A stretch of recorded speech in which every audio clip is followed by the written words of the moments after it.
Watch Loop without getting emotional. I dare you. This is a fabulous Spark Shorts, and I think so far it's my favourite Spark Shorts to date. I think I still have a couple more to watch, but at the moment, this is the most beautiful. The animation quality is stunning. The message, the narrative, I just loved every second of it, apart from one split second thing that I did not like, but I will discuss that in a moment. It's really insignificant.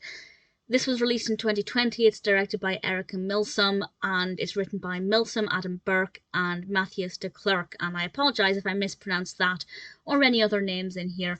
Voice acting, we have Madison Bandy, who voices Renee, and Chachi Delgado as Marcus. And this is about two children, two teenagers, who are out on a lake on a boat, on a canoe, and Marcus is initially not very happy that he's been paired up with Renee because Renee has autism, non-verbal autism, and I guess it's obvious quite quickly that he thinks she's weird, to want for a better term, but certainly when people don't understand somebody with autism, particularly non-verbal autism, when they can't communicate through words, other people might think they're weird, and this is what we get from Marcus. But quite quickly, Marcus realizes that the best way to, I was going to say get through this experience, but to get the best out of this experience is to communicate with Renee in the way that he can and encourage her to communicate in the ways that she can. And he almost, I don't want to say communicates on her level, because I think obviously the communications from both of them are still quite different. They're both communicating in very different ways. But he seems to very quickly develop an understanding of what her other methods of communication might mean.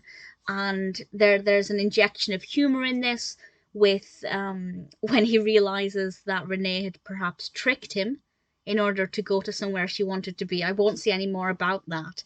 But there's that moment of, oh hey, you did an almost a joke kind of. Maybe joke's not the right word, but there was that kind of moment where, oh haha, you tricked me, which I thought was quite sweet. When he realised what she'd done.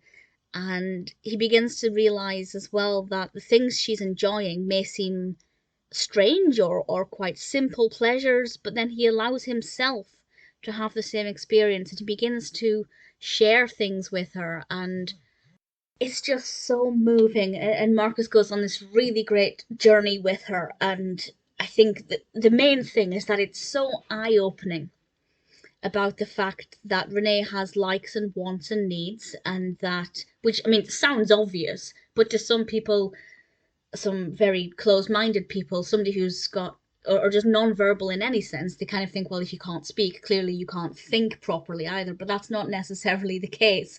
And this really shows this. But it also shows that actually you can communicate with people who are non-verbal. You just need to learn their ways of communicating and maybe adapt the things that you understand. And it's stunning. I'm getting emotional thinking about it. It's just absolutely beautiful. And Marcus, I want to credit him. I realize he's a fictitious character, but I want to credit him for how he handled things. He saw somebody who was different to him, and initially was hesitant about the experience, but quite quickly realized that she's just another person like him with wants and needs. And yeah, she's got communication difficulties, but once you get to know her, once you spend even the short time in this animation, you can learn to communicate in different ways. And it's such an important message. It is so important, and I absolutely adored it. The one thing that irked me, and as I said, it was really insignificant, but it's when he puts the oar out to see what's on her phone screen, and she puts the phone on the oar, and I just thought, don't ever do that. That's a terrible idea. That's really gonna. I mean, it doesn't happen, but that's such a surefire way of getting the phone falling into the water, because the oar was like half over the canoe. I know it's insignificant, isn't it? It's really not important. But it did just bug me a tiny bit. But honestly, it is gorgeous. The animation quality is stunning. The acting is great. The narrative is so important, and it's such an important message. Several messages. There are multiple messages in this, and honestly, I love it. As I said, it's one of my favorite Spark Shorts to date. Maybe my favorite Spark Shorts. I don't know how many I've got left. Certainly not many, if any, in fact. But I truly adored it. If you haven't seen it, give Loop a watch. I'm pretty confident it will move you.